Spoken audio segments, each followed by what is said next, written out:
Assalamualaikum warahmatullahi wabarakatuh. Kami dari kelompok 6 akan mempresentasikan hasil temuan kami yaitu aksi demonstrasi 11 April 2022. Yang beranggotakan saya sendiri Chelsea Laksmi Taring Lintang dan teman saya Nadia Nurul Nasihah, Firda Laila Putri, dan Haura Raihan Putri.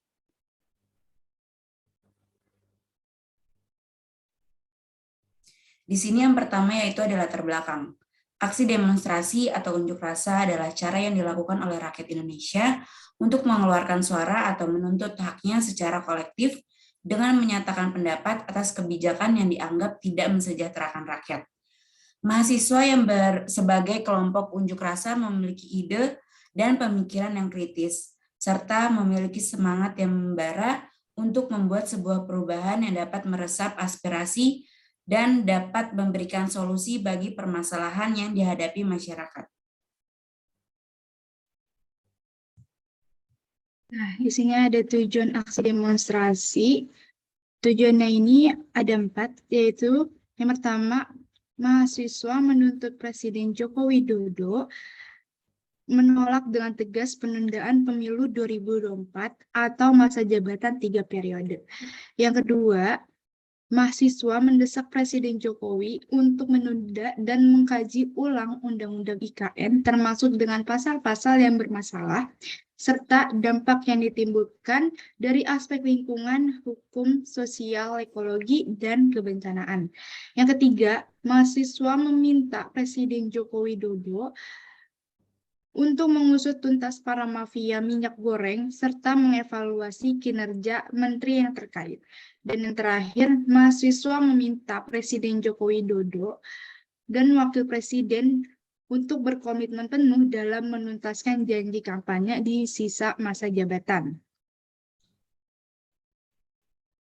Lalu, ada 6 tuntutan mahasiswa kepada Presiden Joko Widodo. Yang pertama, mahasiswa mendesak dan menuntut Presiden Jokowi untuk bersikap tegas atau menolak dan memberikan pernyataan sikap yang tegas terhadap penundaan pemilu 2024 atau masa jabatan 3 periode, karena sangat jelas hal ini mengkhianati konstitusi negara. Dan yang kedua, mahasiswa mendesak dan menuntut Presiden Jokowi menunda dan mengkaji ulang Undang-Undang Ibu Kota Negara atau Undang-Undang IKN, termasuk pasal-pasal yang bermasalah dan berdampak dari aspek lingkungan, hukum, sosial, ekologi, politik, ekonomi, dan kebencanaan. Ketiga, mahasiswa mendesak dan menuntut Presiden Jokowi untuk menstabilkan harga dan menjaga ketersediaan bahan pokok di pasaran dan menyelesaikan permasalahan ketahanan pangan lainnya. Yang keempat, mahasiswa mendesak dan menuntut Presiden Jokowi untuk mengusut tuntas para mafia minyak goreng dan mengevaluasi kinerja dari menteri yang terkait. Yang kelima, mahasiswa mendesak dan menuntut Presiden Jokowi untuk menyelesaikan konflik agraria di Indonesia. Dan yang terakhir, mahasiswa mendesak dan menuntut Presiden Jokowi dan Wakil Presiden Ma'ruf Amin berkomitmen penuh untuk menuntaskan janji-janjinya kampanye pada sisa masa jabatannya. Pada aksi demo 11 April 2022, ada kasus Ade Armando yang menjadi korban, di mana Ade Armando ini dikenal sebagai pegiat media sosial yang kontroversial. Pada Januari 2017 lalu, Ade Armando pernah dilaporkan ke Polda Metro Jaya karena menuliskan kalimat, "Allah bukan orang Arab. Tentu Allah senang kalau ayat-ayatnya dibaca dengan gaya Minang, Ambon, Cina, hip hop, dan blues." Dalam kasus ini, Ade Armando ditetapkan sebagai tersangka dugaan pelanggaran Undang-Undang ITE. Di tengah kericuhan demo, Ade Armando terlihat dibopong oleh sejumlah aparat kepolisian. Wajahnya yang dipenuhi darah dan lebam-lebam, Ade Armando dikeroyok oleh segerombolan masyarakat di tengah massa yang teriak pelaku penistaan agama. Polda Metro Jaya berhasil melakukan penangkapan dan identifikasi para pelaku pemukulan Ade Armando. Terdapat 6 orang yang dijadikan tersangka dalam kasus ini. Kondisi atau situasi aksi demo pada 11 April 2022.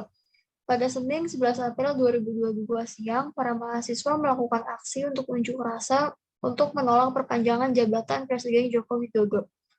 Para mahasiswa pun mulai bergerak dari Jalan Palmerah Timur menuju Jalan Gerbang Pemuda dengan dikawal mobil kepolisian. Di kawasan Patung Kuda terdapat rombongan emak-emak turut menyuarakan aspirasi menolak wacana 3 periode Presiden Joko Widodo. Situasi demonstrasi berubah menjadi tidak kondusif ketika Kapolri Jenderal Listio Sigit Prabowo dan Wakil DPR RI meninggalkan lokasi demo. Mahasiswa dan massa lainnya saling lempar batu dikarenakan seorang penyusup datang dan mengaku sebagai seorang jurnalis. Lalu di sini saya akan menjelaskan mengenai kajian pustaka.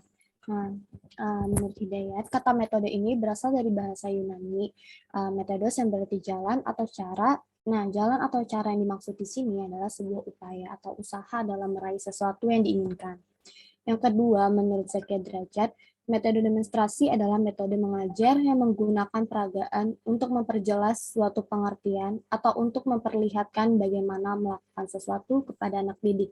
Contohnya, guru dan murid. Nah, guru ini memperlihatkan kepada seluruh anggota kelasnya mengenai suatu proses seperti cara melaksanakan sholat sesuai dengan syariat Islam. Yang terakhir ada Nur Sanjaya dan juga Sumantri serta Permana mengungkapkan bahwa definisi metode demonstrasi adalah cara penyajian pelajaran dengan mempertunjukkan kepada siswa tentang proses, situasi, atau benda tertentu. Nah, kesimpulannya di sini, demo itu bisa dikatakan sebagai cara yang struktur dan juga terencana sesuai dengan indikator tujuan dalam proses pelaksanaan pembelajaran. Demo juga ini terjadi di Indonesia. Salah satunya itu demo yang terjadi pada 11 April 2022. Demo tersebut membahas mengenai 6 tuntutan dari mahasiswa untuk pemerintah. Namun, ada hal lain nih ketika demo ini terjadi. Salah satu tokoh masyarakat yang bernama Ade Armando diserang oleh sekelompok masyarakat hingga babak belur. Nah, akibatnya ini, Ade Armando harus dibawa ke rumah sakit terdekat untuk mendapatkan perawatan.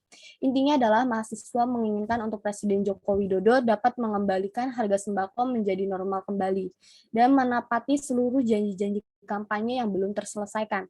Beberapa masyarakat juga mengikuti demo untuk tidak melanjutkan masa kepemimpinan menjadi 3 periode. Situasi demo tentunya semakin ricuh dan tidak terkendali ketika beberapa masyarakat dan anak sekolah ikut turun ke jalan dan melakukan demo, hingga beberapa orang ditangkap dengan alasan sebagai provokator demo. Demikian presentasi yang dapat kelompok kami sampaikan. Semoga materi yang kelompok kami sampaikan dapat bermanfaat untuk kita semua. Terima kasih atas perhatiannya. Wassalamualaikum warahmatullahi wabarakatuh.